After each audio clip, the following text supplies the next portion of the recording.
नमस्कार। हम पढ़ रहे थे प्रोटोजोआ जनित रोग। आज अपना जो टॉपिक है वह है मलेरिया। मलेरिया एक प्रोटोजोआ जनित रोग है। तो मलेरिया रोग का जो रोग जनक है वह है प्लेज्मोडियम नामक प्रोटोजोआ और इसका रोग वाहक है मादा एनाफ्लीज मच्छर। तो आपको याद रखना है, अधिकांशतः हम गलती कहाँ करते हैं कि जब किसी बच्चे को पूछा जाता है मलेरिया रोग किससे होता है तो वह बताता है मादा एनाफ्लीज मच्छर। तो आपको याद रखना है जो मलेरिया रोग है उसका रोग जनक या मलेरिया रोग किससे होता है तो वो प्लेज्मोडियम नामक प्रोटोजोआ से होता है। जबकि एक व्यक्ति से दूसरे व्यक्ति में इसका जो संचरण है या जो वाहक है वह है मादा एनाफ्लीज मच्छर। अब देखिए आगे, बहुत इम्पोर्टेंट क्वेश्चन है। जो प्लेज्मोडियम है वो द्विप्रपोषी होता है, अर्थात दो प्रपोषियों पर अपना जीवन चक्र पूरा करता है। मनुष्य इसका प्राथमिक प्रपोषी है। वेरी इंपॉर्टेंट क्वेश्चन आता है, मलेरिया रोग में जो प्लेज्मोडियम है उसका प्राथमिक प्रपोषी कौन होता है? मनुष्य। और द्वितीयक प्रपोषी मादा एनाफ्लीज मच्छर। फिर एक क्वेश्चन आता है कि जो प्लेज्मोडियम है मनुष्य में कौन सा जनन पूरा करता है? अलैंगिक जनन को पूरा करता है। और इसका जो द्वितीयक प्रपोषी है जो मादा एनाफ्लीज मच्छर है उसमें यह अपना लैंगिक जनन को पूरा करता है, जो हम आगे समझेंगे किस प्रकार से यह पूर्ण करता है। अब देखिए, वेरी इंपॉर्टेंट क्वेश्चन है कि जो प्लेज्मोडियम है उसकी 4 जातियां हैं। प्लेज्मोडियम की 4 जातियां हैं जो मलेरिया रोग उत्पन्न करती हैं। पहला है प्लेज्मोडियम फैल्सीफेरम, प्लेज्मोडियम मलेरी, प्लेज्मोडियम वाइवेक्स और प्लेज्मोडियम ओवेरी। अब देखिए, वेरी इंपॉर्टेंट क्वेश्चन है कि सबसे दुर्दम मलेरिया या सबसे घातक मलेरिया किससे होता है? प्लेज्मोडियम फैल्सीफेरम से। वेरी इंपॉर्टेंट क्वेश्चन है। तो प्लेज्मोडियम फैल्सीफेरम द्वारा उत्पन्न होने वाला मलेरिया दुर्दम है और सबसे गंभीर होता है। इससे संक्रमित व्यक्ति की मृत्यु भी हो जाती है। तो हमने पढ़ा कि जो मलेरिया है उसका रोगजनक है प्लेज्मोडियम, इसका वाहक है मादा एनाफ्लीज मच्छर। फिर हमने पढ़ा कि प्लेज्मोडियम है ये अपना जीवन चक्र 2 प्रपोषियों में पूर्ण करता है, इसलिए ये द्विप्रपोषी होता है। इसका प्राथमिक प्रपोषी मानव होता है जिसमें यह अपना कौन सा जनन पूरा करता है? अलैंगिक जनन। और इसका द्वितीयक प्रपोषी होता है मादा एनाफ्लीज मच्छर जिसमें यह अपना लैंगिक जनन को पूरा करता है। फिर हमने पढ़ा कि प्लेज्मोडियम है उसकी 4 जातियाँ हैं जो मलेरिया रोग उत्पन्न करती है, फैल्सीफेरम, मलेरी, वाइवेक्स और ओवेरी, जिसमें से सबसे दुर्दम और घातक मलेरिया जो होता है वो प्लेज्मोडियम फैल्सीफेरम से होता है। अब देखिए प्लेज्मोडियम का जीवन चक्र, अर्थात प्लेज्मोडियम किस प्रकार से अपने जीवन चक्र को पूरा करता है। तो देखिए, आपको याद रखना है कि जो प्लेज्मोडियम है उसकी स्पोरोजोइट अवस्था, मतलब प्लेज्मोडियम होता है वह अपने जीवन चक्र में एक स्पोरोजोइट अवस्था बनाता है। यही स्पोरोजोइट जो अवस्था होती है ये मानव के लिए संक्रमणकारी होती है। वेरी वेरी इंपॉर्टेंट क्वेश्चन है ये कि प्लेज्मोडियम है उसकी कौन सी अवस्था मानव के लिए संक्रमणकारी होती है? स्पोरोजोइट अवस्था। तो देखिए, इसके जीवन चक्र को हम डायग्राम के माध्यम से समझते हैं। तो देखिए, यह है मादा एनाफ्लीज मच्छर। अब यहाँ पर आप ध्यान दीजिए कि जो ये मादा एनाफ्लीज मच्छर है जो ये मनुष्य को काट रहा है, यह मादा एनाफ्लीज मच्छर संक्रमित है, अर्थात इस मादा एनाफ्लीज मच्छर की लार में स्पोरोजोइट है। क्या है? स्पोरोजोइट। और अभी आपको मैंने बताया था कि जो स्पोरोजोइट होते हैं ये मानव के लिए संक्रमणकारी अवस्था है। अब ये इसकी लार में स्पोरोजोइट कैसे आए अभी हम कुछ देर बाद में जब इस जीवन चक्र को पढ़ेंगे तब बात करेंगे। लेकिन अभी आपको याद रखना है कि जब संक्रमित मच्छर, अर्थात ऐसा मच्छर जिसकी लार में स्पोरोजोइट है, वो मानव को काटता है तो जो स्पोरोजोइट होते हैं वो मानव की रक्त में चले जाते हैं। तो देखिए, जब मच्छर मानव को काटता है तब जीवाणुज का तात्पर्य है यहाँ पर स्पोरोजोइट, मानव के शरीर में चले जाते हैं। अब शरीर में देखिए क्या होगा, ये जो स्पोरोजोइट है जिन्हें हिंदी में जीवाणुज कहते हैं, रक्त द्वारा व्यक्ति के यकृत कोशिकाओं में चले जाते हैं। कहाँ चले जाते हैं? यकृत कोशिकाओं में। स्पोरोजोइट कहाँ आ गए? यकृत कोशिकाओं में आ गए। अब देखिए यकृत कोशिकाओं में क्या करेंगे, ये जो स्पोरोजोइट होते हैं ये यकृत कोशिकाओं में अलैंगिक रूप से जनन करके अपनी संख्या में क्या करते हैं, बढ़ोतरी। स्पोरोजोइट होते हैं अलैंगिक जनन करके अपनी संख्या में बढ़ोतरी करते हैं, जिससे जो यकृत कोशिकाएं हैं वो फट जाती हैं और फटने से जो नए संक्रमणकारी जो अवस्था है, बहुत सारी जो अलैंगिक जनन के दौरान बनती है वो रक्त में मुक्त होती है। फिर देखिए यहाँ से जो परजीवी है, प्लेज्मोडियम की अवस्था है, वह रक्त में आ गई। अब रक्त से ये किस में चली जाएगी, आरबीसी में। किस में आ जाएगी, आरबीसी में। अब आरबीसी में भी ये क्या करता है, अलैंगिक रूप से जनन करता है और यहाँ पर अपनी संख्या को बढ़ाता है, जिससे कोशिकाएं फटती हैं। अब यहाँ पर आपको ध्यान रखना है, जब आरबीसी फटती हैं, वेरी इंपॉर्टेंट, जब आरबीसी फटती हैं तो एक विषैला पदार्थ निकलता है। जब आरबीसी फटती हैं तो एक विषैला पदार्थ निकलता है जिसे कहते हैं हीमोजोइन। क्या कहते हैं, हीमोजोइन। इसी हीमोजोइन के कारण कपकपी छूटती है और बुखार आती है। तो ये वेरी इंपॉर्टेंट क्वेश्चन है। आरबीसी के फटने से एक विषैला पदार्थ क्या निकलता है, हीमोजोइन, जिससे व्यक्ति को तेज़ बुखार आता है और कपकपी छूटती है। फिर देखिए अलैंगिक जनन यकृत कोशिका और आरबीसी में यहाँ पर हुआ। फिर क्या होता है, जो लैंगिक अवस्थाएं होती हैं अर्थात युग्मक जनन द्वारा लाल रुधिर कोशिकाओं में नर और मादा क्या बनते हैं, युग्मक। ध्यान देना कि नर व मादा युग्मक होते हैं वो मानव शरीर में ही बन जाते हैं, लेकिन इनका निषेचन यहाँ न होकर कहाँ होगा, मच्छर में होगा। कहाँ होगा, मच्छर में।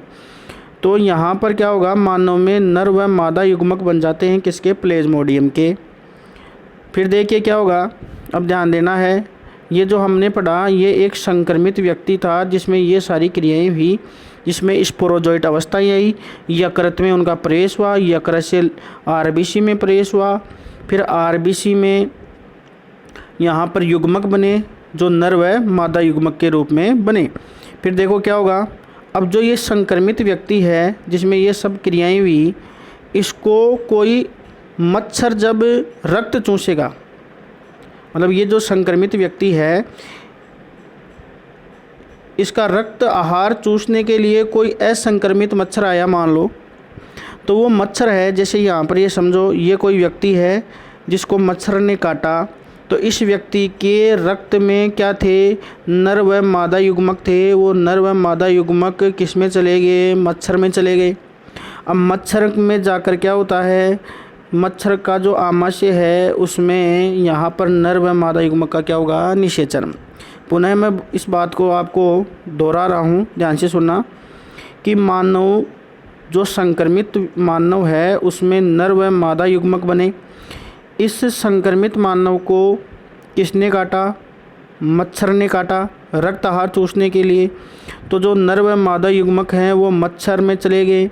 अब मच्छर का जो आमाशय है उसमें निषेचन की क्रिया होती है। तो वेरी इंपॉर्टेंट क्वेश्चन है कि प्लेज्मोडियम अपने जीवन चक्र में लैंगिक जनन के दौरान निषेचन कहाँ करता है, मच्छर के आमाशय में। फिर क्या होता है, फिर यहाँ पर निषेचन होने के बाद में जो मच्छर है उसमें स्पोरोजोइट अवस्था बनती है। कौन सी अवस्था बनेगी, स्पोरोजोइट अवस्था बनेगी। तो देखिए वापस स्पोरोजोइट अवस्था बन गई।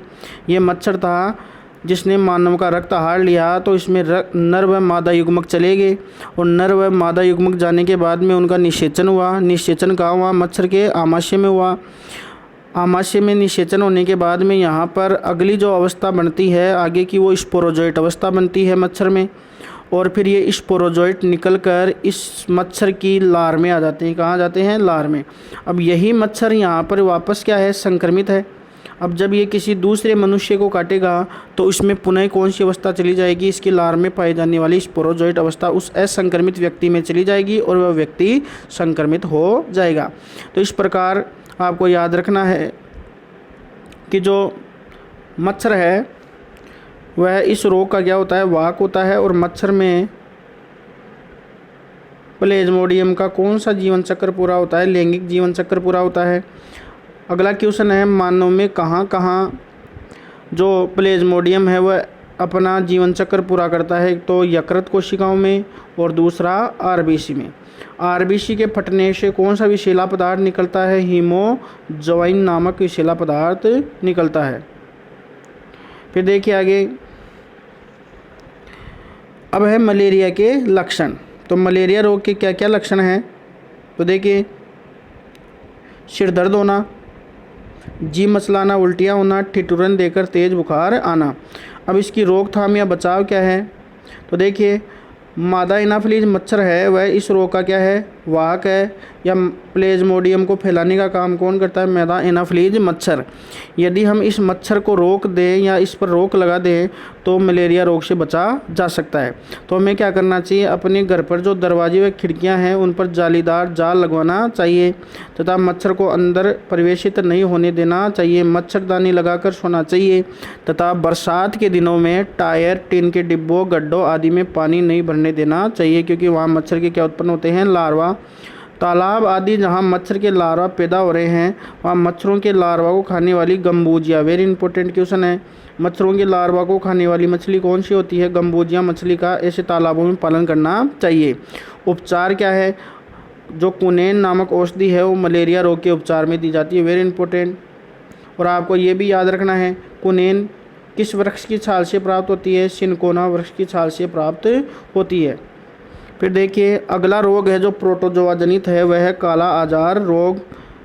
तो काला आजार रोग का रोगजनक है लेशमानिया डेवोडानी। लेशमानिया जो डेवोडानी है वो इस रोग का क्या है? रोगजनक है। इस रोग का जो प्रभावित अंग है वह है प्लीहा तथा जालिका अंतः स्तर। फिर इस रोग के लक्षण क्या हैं? इसके लक्षण शरीर पर फोड़े के रूप में उत्पन्न होते हैं जिससे नासिका, वेश्म, मुख आदि प्रभावित होते हैं। अब देखिए, अगला रोग है ट्राइकोमोनियासिस रोग। देखिए, ये महिलाओं में होने वाला रोग है जिसका रोगजनक है ट्राइकोमोनास वेजिनेलिस। वेजिनेलिस वेजाइना शब्द से बना है, वेजाइना का अर्थ होता है योनि। तो देखिए, प्रभावित अंग क्या है इसमें? स्त्री की योनि या वेजाइना। लक्षण है, इस रोग में मादा की योनि में झागदार पदार्थ निकलता है तथा योनि में तेज खुजली व जलन होती है तथा वेजिनाइटिस अवस्था उत्पन्न हो जाती है। फिर देखिए, अगला है लास्ट और अंतिम प्रोटोजोआ जनित रोग टॉक्सीप्लाज्मोसिस। इसका रोगजनक है टॉक्सोप्लाज्मा गोनेडियाई जो एक स्पोरोजोआ है। इसके लक्षण हैं, यह परजीवी मनुष्य में जालिका, अंतःस्तरीय तंत्र और केंद्रीय तंत्रिका तंत्र, सेंट्रल नर्वस सिस्टम की कोशिकाओं में पाया जाता है, वह उन्हें क्या करता है? प्रभावित करता है। तो आज हमने जो रोग पढ़े प्रोटोजोआ जनित, उनमें जो सबसे प्रमुख रोग है वो आपको याद रखना है मलेरिया। मलेरिया के अंतर्गत आपको बताया कि मलेरिया रोग का जो रोगजनक है वो कौन है? प्लेज्मोडियम है। और इसका रोग वाहक कौन है? मादा एनाफिलीज मच्छर है। जो मादा एनाफिलीज मच्छर है वो अपना जीवन चक्र 2 प्रपोषियों में पूरा करता है। आपने देखा, इसका प्राथमिक प्रपोषी जिसमें यह अपना अलैंगिक जन्म पूरा करता है वो मनुष्य है तथा इसका दूसरा प्रपोषी जिसे द्वितीयक प्रपोषी के रूप में जाना जाता है वो मादा एनाफिलीज मच्छर है जिसमें यह अपना लैंगिक जन्म पूरा करता है। फिर देखिए, हमने पढ़ा प्लेज्मोडियम की 4 जातियां हैं जिनमें सबसे घातक मलेरिया, दुर्दम मलेरिया किससे होता है? प्लेज्मोडियम फैल्सीफेरम से। फिर हमने बात की प्लेज्मोडियम के जीवन चक्र की, जो आपको बता दिया प्लेज्मोडियम अपना जीवन चक्र 2 प्रपोषियों में पूरा करता है जिसमें यह प्राथमिक प्रपोषी के रूप में अपना जीवन चक्र मनुष्य में पूरा करता है और द्वितीयक प्रपोषी के रूप में मादा एनाफिलीज मच्छर में यह अपना जीवन चक्र पूरा करता है। तो इस प्रकार हमारे जो प्रोटोजोआ जनित रोग थे वो कंप्लीट हो गए हैं। अब हम पढ़ेंगे जो हेलमंथीज संघ के प्राणी हैं जैसे एस्केरिस आदि से होने वाले रोग। तो इस प्रकार आपको ये जो डायग्राम है इसको भलीभांति समझा दिया गया है और आप इस वीडियो को बार बार पुनः देखकर इसको और बार बार देखकर समझ सकते हैं। इसको मैं एक बार पुनः आपको बता देता हूँ। तो देखिए, यह है मादा एनाफिलीज मच्छर। तो मादा एनाफिलीज मच्छर है, यहाँ पर मैं इस मादा एनाफिलीज मच्छर को यहाँ पर मैं संक्रमित कहूँगा। संक्रमित कहने का कारण यह है कि यह एक ऐसा मच्छर है जिसकी लार में स्पोरोजोइट अवस्था है अर्थात जीवाणुज अवस्था है। यह जब किसी स्वस्थ व्यक्ति को काट लेता है तो ऐसा व्यक्ति के रक्त में स्पोरोजोइट अवस्था चली जाती है और ऐसा व्यक्ति प्लेज्मोडियम से संक्रमित हो जाता है। अब जो स्पोरोजोइट इस व्यक्ति में आए हैं वो रक्त द्वारा व्यक्ति के किस में आ जाते हैं, यकृत कोशिकाओं में आ जाएंगे। और यकृत कोशिकाओं में देखिए ये जो परजीवी होते हैं ये गुणन करते हैं, जनन करते हैं। और जनन कौन सा करते हैं, अलैंगिक जनन करते हैं और अपनी संख्या में बढ़ोतरी करते हैं, जिससे यकृत कोशिकाएं फूट जाती हैं और परजीवी रक्त में मुक्त हो जाते हैं। फिर देखिए रक्त से निकलकर ये जो रक्त में पाई जाने वाली आरबीसी हैं, मतलब यकृत कोशिकाओं से निकलकर रक्त में, और रक्त की जो आरबीसी हैं उन आरबीसी को जो कोशिकाएं हैं रेड ब्लड सेल्स, उनमें ये परजीवी प्रेषित करके वहाँ पर अपना गुणन करेंगे, जिससे वहाँ पर आरबीसी में इनकी संख्या बढ़ेगी और जिससे आरबीसी फूट जाएंगी। और फूटने से ध्यान देना यहाँ पर एक विषैला पदार्थ भी निकलेगा साथ में, जिसका नाम है हीमोजोइन नामक विषैला पदार्थ निकलता है, जिससे व्यक्ति को ठिठुरन के साथ बुखार आता है। फिर देखिए लार रुधिर कोशिकाओं में ही यहाँ पर लैंगिक अवस्थाएं अर्थात नर व मादा युग्मक बन जाते हैं। तो आपने इस प्रकार देखा कि जो ये व्यक्ति था, ये संक्रमित व्यक्ति जिसमें अलैंगिक जनन हुआ, तथा यहाँ पर देखिए नर व क्या बन चुके हैं, मादा युग्मक। अब ध्यान दीजिए ऐसे व्यक्ति को जब कोई मच्छर रक्त आहार चूसने के लिए काटेगा, रक्त आहार लेने के लिए काटेगा, तो उस मच्छर में स्वाभाविक है कि जो नर व मादा युग्मक हैं जो रक्त में हैं वो उस असंक्रमित मच्छर में चले जाएंगे और मच्छर क्या हो जाएगा, वो भी संक्रमित हो जाएगा। फिर देखिए यहाँ पर जो मच्छर है उस मच्छर में क्या होगा, नर व मादा युग्मक हैं वो निषेचन करेंगे। और निषेचन कहाँ होगा, वेरी इंपॉर्टेंट क्वेश्चन है, मच्छर के किस भाग में निषेचन होता है, प्लेज्मोडियम का आमाशय में। उसके बाद में जो अगली अवस्था बनती है वो स्पोरोजोइट बनती है, जीवाणु जिसे कहते हैं। ये स्पोरोजोइट निकलकर इस मच्छर की लार ग्रंथियों में आ जाएंगे।